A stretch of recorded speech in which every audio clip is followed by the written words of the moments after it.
So இந்த வீடியோவில் நாம பிசி ஹார்ட்வேர் நியூஸை பற்றி தான் பார்க்க போகிறோம். ஸோ இந்த பிசி கமிட்டியில் புதுசாக என்னென்ன ஹார்ட்வேர்ஸ் வந்திருக்கு, என்னென்ன இன்ட்ரெஸ்டிங்கான விஷயங்கள் நடந்திருக்கு, அது எல்லாமே இந்த வீடியோவில் நாம் ஒரு நியூஸ் மாதிரி பார்க்கலாம். ஸோ முதல்ல நாம ஏஎம்டி கிட்டேருந்தே ஸ்டார்ட் பண்ணலாம். ஸோ இந்த ஏஎம்டியோட நியூஸ் எல்லாம் முடிச்சுட்டு அதுக்கப்புறமா மற்ற நியூஸுக்கு போகலாம். ஸோ இப்போ ஏஎம்டி கிட்டே ஸ்டார்ட் பண்ணோம்னா ஏஎம்டியோட புது கிராஃபிக்ஸ் கார்டு 9050 XT. ஸோ 9000 சீரியஸ்லேயே பட்ஜெட்டான கிராஃபிக்ஸ் கார்டு இதுதான்.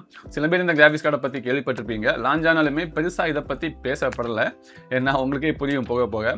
ஸோ இந்த கிராஃபிக்ஸ் கார்டோட ப்ரைஸிங் இப்போ நம்ம இந்தியாவில் 33,400 500 அந்த ரேஞ்சில் ஸ்டார்ட் ஆகுது. ஸோ இதுதான் 9000 சீரியஸில் இருக்க பட்ஜெட் கிராஃபிக்ஸ் கார்டு. ஸோ இதுவே நம்ம இந்தியா சைடு போனோம்னா அவங்க கிட்ட இருக்க பட்ஜெட் கிராஃபிக்ஸ் கார்டு, அதாவது லேட்டஸ்டான budget graphics card RTX 5050. So அது கூட கம்பேர் பண்ணோம்னா இதோட பெர்ஃபார்மன்ஸ் எப்படி இருக்குது? பெர்ஃபார்மன்ஸை பார்த்தோம்னா கண்டிப்பாக போரிங்காக தான் இருக்குது, அதோட ரொம்ப கம்மியாக தான் இருக்குது. சரி, கேமிங்கில் பெர்ஃபார்மன்ஸ் எப்போவுமே AMD ரா பெர்ஃபார்மன்ஸில் நல்லா இருக்குமே, NVIDIAவுக்கு நல்ல ஒரு காம்படிஷன் கொடுப்பாங்களே அப்படின்னு பார்த்தோம்னா, ஸோ கேமிங்லேயுமே இந்த 9050 RTX 5050யோட கம்மியாக தான் இருக்குது பெர்ஃபார்மன்ஸ். எந்த கேம் எடுத்தாலுமே FPS கண்டிப்பாக கம்மியாக தான் கிடைக்குது. ஸோ இதோட ப்ரைஸிங்காவது நல்லா இருக்கான்னு கேட்டிங்கன்னா நான் சொல்லியிருந்தேன்ல 33,000லேருந்து ஸ்டார்ட் ஆகுது. 33,500 கிட்ட எல்லாம் போகுது இதோட ப்ரைஸிங்.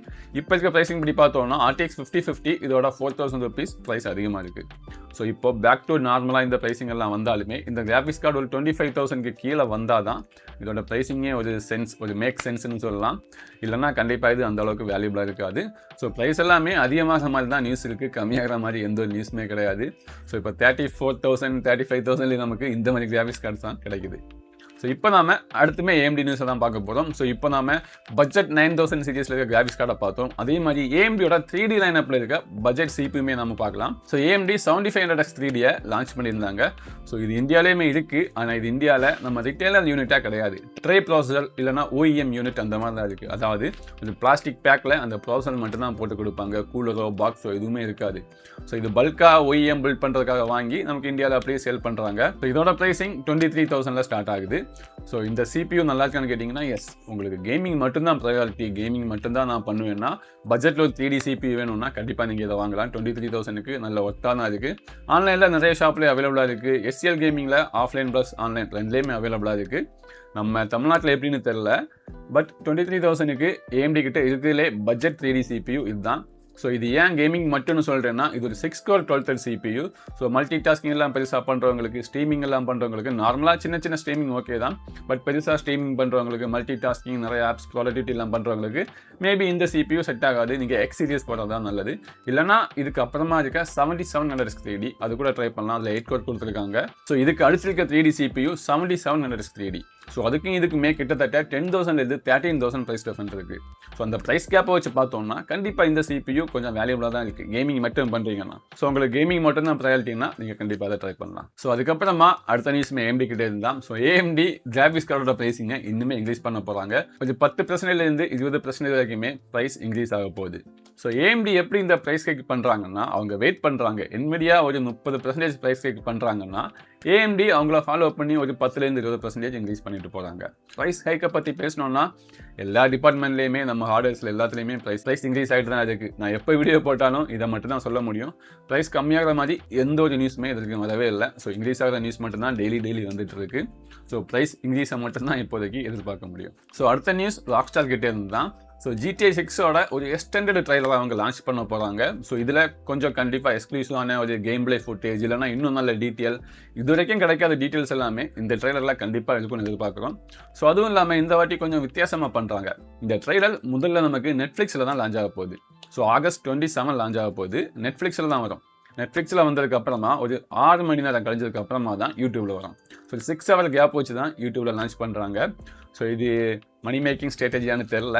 August 27 வர போகுது. நெட்ஃப்ளிக்ஸ் இருக்கவங்க முதல்ல பார்க்கலாம், மற்றவங்களுக்கு எல்லாமே ஒரு 6 மணி நேரம் கேப் போட்டு தான் இந்த ட்ரைலரை பார்க்க முடியும். ஸோ அதுக்கப்புறமா இன்டெல் கிட்டே இருந்து அடுத்த நியூஸ். இங்கே இப்போ இன்டெல் கோர் அல்ட்ரா 225F, அதாவது கோர் அல்ட்ரா சீரியஸில் இருக்கிறதுலே பட்ஜெட் CPU 225F நம்மளால இப்போ 13,000லேயே வாங்க முடியும். ஸோ கிட்டத்தட்ட 12th ஜென்ரேஷனில் இருந்தால் 12400F அதுக்கு ஈக்குவலான ப்ரைஸிங்லேயே வந்துடுச்சு. ஸோ அதுக்கு ரீப்ளேஸ்மெண்ட்டான CPU தான் இது. கிட்டத்தட்ட அதுக்கு ஈக்குவலான ப்ரைஸிங்கில் இன்டெல் எடுத்துகிட்டு வந்திருக்காங்க. ஸோ இன்டெலோட 15th ஜென்ரேஷன், இன்டெலோட லேட்டஸ்ட் ஜென்ரேஷனில் தான் இருக்கணும் அப்படின்னு ஆசைப்படுறவங்களுக்கு இது ஒரு நல்ல பட்ஜெட் CPU. ஸோ அடுத்து ஒரு இன்ட்ரெஸ்டிங்கான நியூஸ் இருக்குது. இப்போ நம்ம பிசிக்கு எல்லாமே PS5 எமுலேட்டர் அவைலபிளாக இருக்குது. ஷார்ப் PMU அப்புறமா கிட்டி PS5 இந்த 2 எமுலேட்டர் தான் இந்த PS5 எமுலேட்டரை பிசிக்கு எடுத்துகிட்டு வரதில் கொஞ்சம் ஃபாஸ்ட்டாகவே ஒர்க் பண்ணிட்டு இருக்காங்க. ஸோ எந்த அளவுக்கு ஃபாஸ்ட்டாக ஒர்க் பண்ணுறாங்கன்னா GTA 5 அதாவது PlayStation 5ஓட GTA 5 நம்ம பிசியில் நம்மளால் இப்போ பூட் பண்ண முடியும், கேம் ப்ளே பண்ண முடியாது, லோடிங் ஸ்க்ரீன் அப்புறமா செட்டிங்ஸ் எல்லாம் பார்க்க முடியும். ஸோ இதுவே ஒரு நல்ல இம்ப்ரூவ்மெண்ட்ஸ் தான். நான் இங்கே என்ன சொல்ல வரேன்னா இந்த GTA 5 அவங்க லோட் பண்ணதெல்லாம் பெரிய விஷயம் கிடையாது. ஸோ எவ்வளோ ஃபாஸ்ட்டாக நமக்கு லேட்டஸ்ட்டான அந்த எமுலேட்டர் கிடைக்குதுன்னு பாருங்கள். PS5 தான் இப்போ இருக்கிற லேட்டஸ்ட், அதோட எமுலேட்டருமே இப்போ அவைலபிளாக இருக்குது. ஸோ GTA 5 பூட் பண்ண வச்சுட்டாங்க. ஸோ GTA 6 வரும்போது ஏன் அதை பூட் பண்ண வைக்க ட்ரை பண்ண மாட்டாங்களா என்ன, வெயிட் பண்ணி தான் பார்க்கணும். ஸோ இதில் சின்ன சின்ன 3D கேம்ஸுமே நம்மளால் ப்ளே பண்ண முடியுது. ஆனால் இப்போ கிட்டத்தட்ட ஒரு ஆல்ஃபா ஸ்டேஜ் தான், ஜஸ்ட் ஏர்லி ரிலீஸ் மட்டும்தான். ஸோ இது இனிமேல் பீட்டா ஸ்டேஜ்லலாம் வரும்போது மேபி GTA 5 எல்லாம் ப்ளேயபிளாக இருக்கும்னு நம்புகிறேன். ஸோ இதை நீங்கள் GitHubல செக் பண்ணி பார்க்கலாம். GitHubல 2 ப்ராஜெக்ட்டுமே இருக்குது. ஸோ அடுத்த நியூஸ் மைக்ரோசாஃப்ட் கிட்டே இருந்து தான். ஸோ மைக்ரோசாஃப்ட் விண்டோஸில் வந்தத OEM கீஸோட ப்ரைஸிங்கை இன்க்ரீஸ் பண்ண போகிறாங்க. மினிமமாக ஒரு 10% அப்படியாவது இன்க்ரீஸ் பண்ணுவாங்கன்னு நியூஸ் எல்லாம் வந்திருக்கு. ஸோ இது பீசிபிள் பண்ணுற நமக்கு என்னடா இது பண்ண போகுதுன்னா நமக்கு எந்த பிரச்சனையுமே கிடையாது.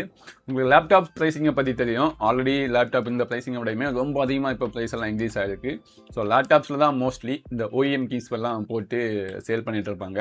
இந்த ப்ரைஸ் இன்க்ரீஸ் ஆச்சுன்னா கண்டிப்பாக அந்த லேப்டாப்போட ப்ரைஸிங்கில் தான் இதையுமே அஃபெக்ட் பண்ணும். அதில் தான் இது இன்னுமே இன்க்ரீஸ் பண்ணும். ஸோ இங்கே ப்ராடக்டிவிட்டி அப்புறமா கேமிங் அதுக்காக லேப்டாப் வாங்குறவங்களுக்கு கண்டிப்பாக இது ப்ரைஸில் கொஞ்சம் இன்க்ரீஸ் பண்ணி தான் கொடுக்கும். ஸோ இன்னைக்கு பிசி ஹார்ட்வேர் நியூஸ் இவ்வளோ தான். இன்னும் இன்ட்ரெஸ்டிங்கான வீடியோஸ் இல்லைனா நியூஸோட அடுத்த வீடியோவில் பார்க்கலாம்.